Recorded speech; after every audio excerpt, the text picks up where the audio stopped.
The daughters of Zelophehad, the son of Hepher, son of Gilead, the son of Machir, the son of Manasseh, of families of Manasseh, the son of Joseph, came forward. And his daughters' names were Mahlah, Noah, Hoglah, Milcah, and Tirzah.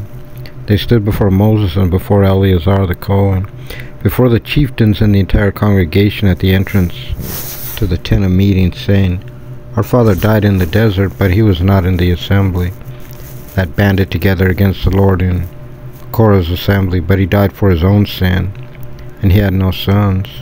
Why should our father's name be eliminated from his family because he had no son? Give us a portion along with our father's brothers. So Moses brought their case before the Lord. The Lord spoke to Moses, saying, Zelophehad's daughters speak justly. You shall certainly give them a portion of inheritance along with their father's brothers. You shall transfer their father's inheritance to them. Speak to the children of Israel, saying, If a man dies and has no son, you shall transfer his inheritance to his daughter. If he has no daughter, you shall give over his inheritance to his brothers. If he has no brothers, you shall give over his inheritance to his father's brothers. If his father has no brothers, you shall give over his inheritance to the kinsmen closest to him in his family, who shall inherit it. This shall remain a decreed statute as the Lord commanded Moses. The Lord said to Moses, Go up to this mount, Abarim, and look at the land that I have given to the children of Israel.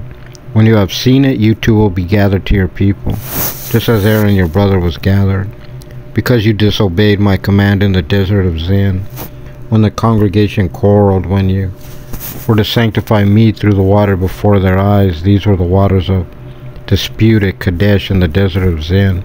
Moses spoke to the Lord, saying, Let the Lord, the God of spirits of all flesh, appoint a man over the congregation, who will go forth before them and come before them, who will lead them out and bring them in, so that the congregation of the Lord will not be like sheep without a shepherd.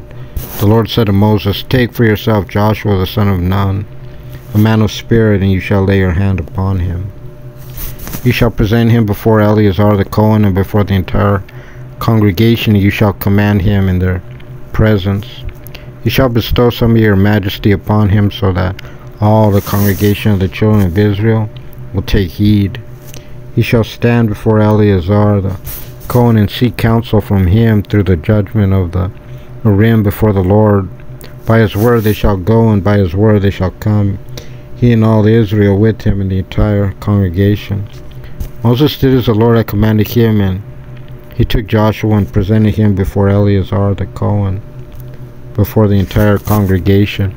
He laid his hands upon him and commanded him in accordance with what the Lord had spoken to Moses.